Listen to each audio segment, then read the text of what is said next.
الحمد لله الذي علم الإنسان ما لم يعلم والصلاة والسلام على قاسم العلوم والحكم وعلى آله وصحبه سادات العرب والعجم أما بعد فأعوذ بالله من الشيطان الرجيم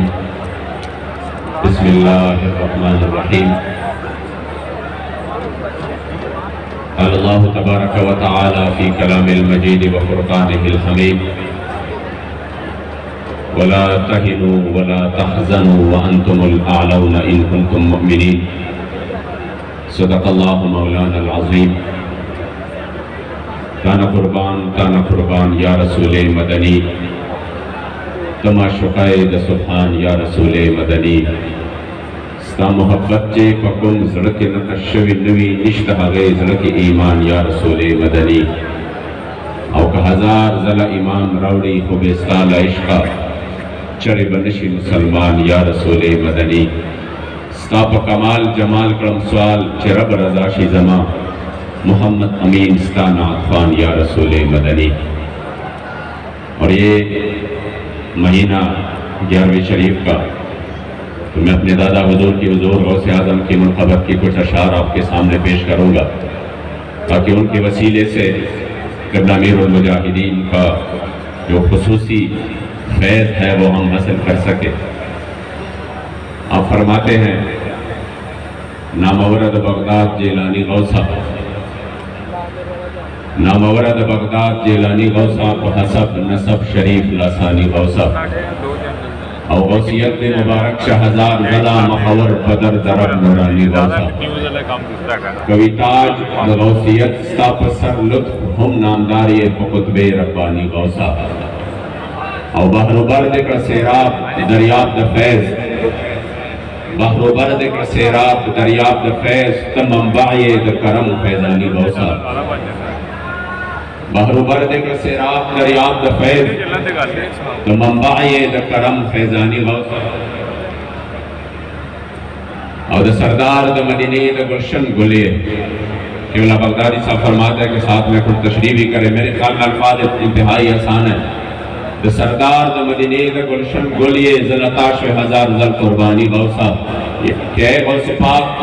اب میرے مصطفی کریم کی گلشن کے پھول ہو اس لیے آپ کی خاکی پا پر میں 1000 بار قربان ہو جاؤں. دا سردار دا مدینی دا گلشن گلیے اور زلطاش ہزار زل قربانی غوثہ پا محمد امین نظر دا کرموں کا پا محمد امین نظر دا کرموں کا چکوی دا حضرت نعطفانی غوثہ غوث اعظم بمن بے سر و ساما مدد قبلہ دی مدد کعبہ ایما مدد. میں یہاں پر تشریف فرما جتنے بھی حضور کے غلام تحریک لبیک یا رسول اللہ صلی اللہ علیہ وآلہ وسلم کے ساتھ اس مشن کے ساتھ اس نظریے کے ساتھ وابستہ ہے یہاں پر تشریف فرما ہے. اپنی طرف سے ہمارے قبلہ بابا جی کی نور نظر لخت جگر حضرت قبلہ علامہ حافظ انس حسین رضوی دامت برکاتہم وقیوزاتہم علینا ان کی طرف سے ہمارے اراکین شورا قائدین ان کی طرف سے جتنے بھی علماء مشائخ دور نزدیک سے کثیر تعداد میں حضور کے غلام اور ارشاد جو کہ تحت نظر میں دیکھ رہا ہوں وہ تشریف فرما ہے. اللہ کریم جل جلالہ آپ سب کا آنا یہاں پر قبول حضور فرمائے. تحریک لبیک یا رسول اللہ حضور امیر المجاہدین نے رسمن کوئی جماعت نہیں بنائی. تنظیم تحریک ہم نے اپنی زندگی میں بہت زیادہ ہم نے مناظر بیٹھے ہیں کہ تحریمی بندی بھی ہے ٹوٹی بھی اور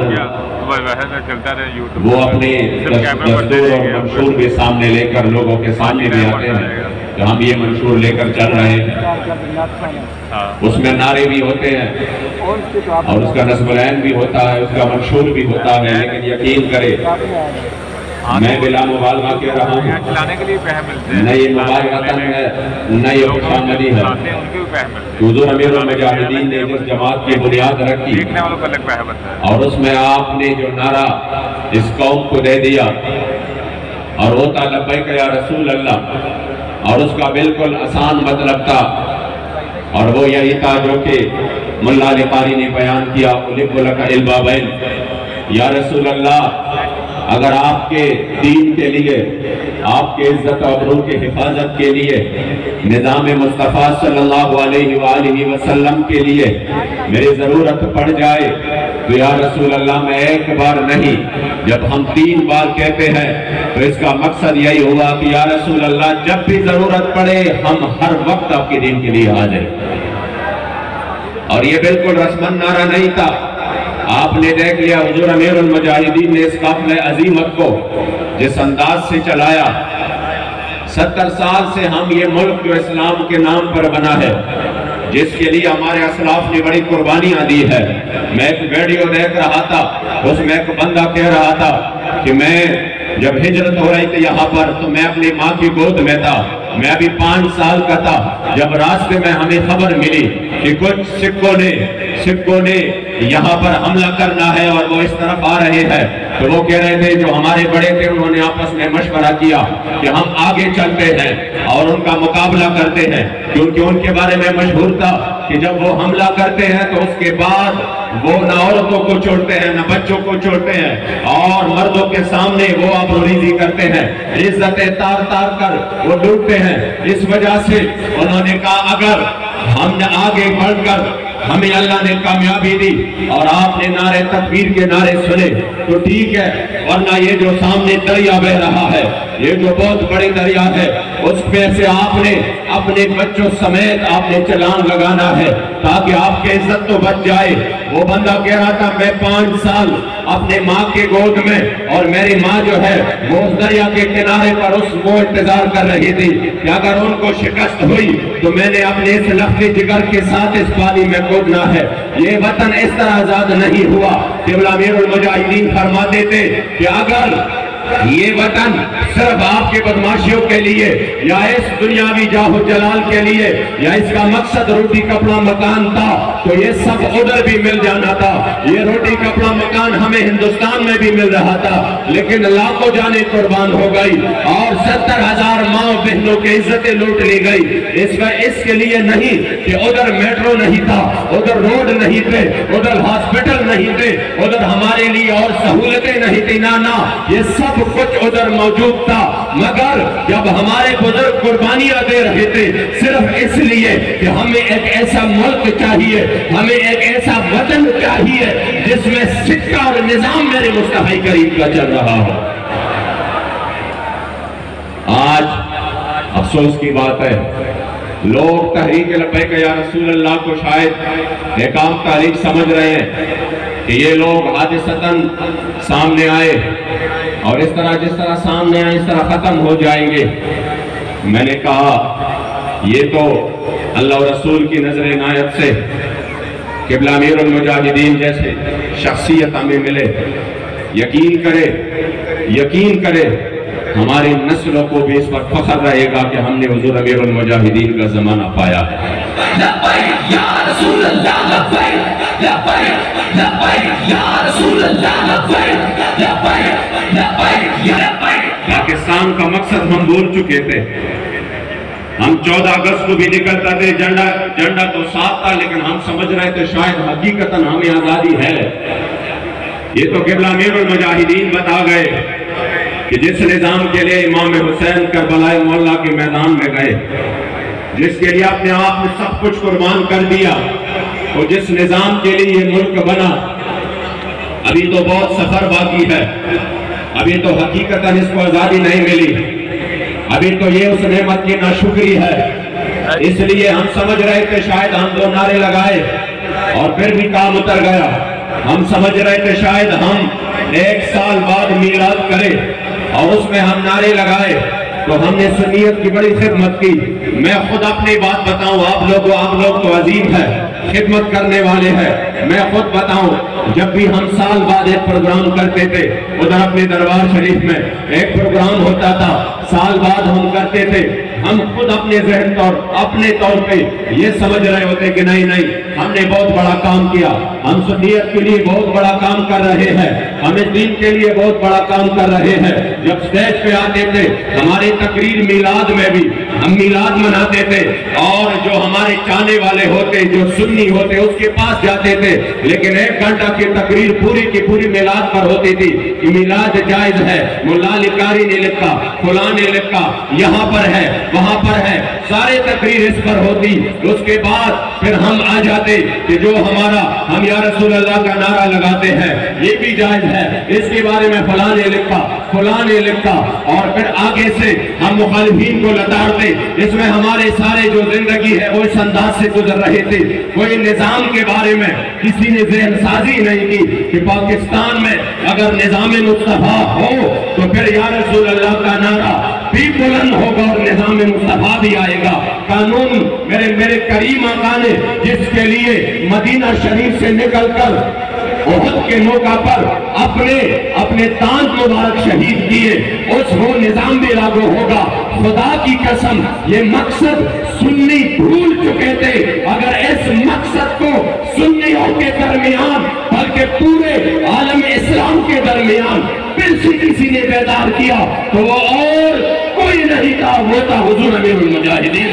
لبیک لبیک یا رسول اللہ، لبیک لبیک لبیک لبیک یا رسول اللہ۔ جدہ قرآن شیطان بسوی منخلطان پاکستان وقت قرآن دا پارا چپا قرآن نوی رنا دا پاکستان بسوی اور چپا قربانی شدہ محمد مصطفیٰ پا اسلام دا محمد امین فضل کی نور ارمان بسوی۔ انشاءاللہ تعالی باقی باتیں کل انشاءاللہ مرکزی جو نشست ہے جس میں ہمارے دلوں کی دھڑکن قائد عظیمت، اور میں اور کچھ نہیں بتاؤں گا ان کے بارے میں، اپنے قائد کے بارے میں صرف ایک جملہ، اس جملے نے مجھے اتنا لطف اور مزہ دیا ہے کہ میں نے پچھلے جمعے کو بھی بیان کیا۔ ہری پور جیل میں جب میں تھا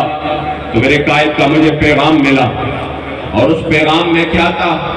واللہ آپ خوشی سے آپ جوم جائیں گے اور آپ فخر کریں گے کہ اللہ کریم نے ہمیں ایسا قائد عطا کیا ہے۔ ہم نے سنا تھا آثار الآباء توجد فی الابناء، لیکن خدا کی قسم ہم نے دیکھ بھی لیا۔ ہم نے سنا تھا لیکن ابھی ہمیں عین الیقین اور حق الیقین حاصل ہو گیا کہ واقعی ایسا ہے۔ اللہ کریم نے جو حضور امیر المجاہدین کی شجاعت، بہادری اور دلیری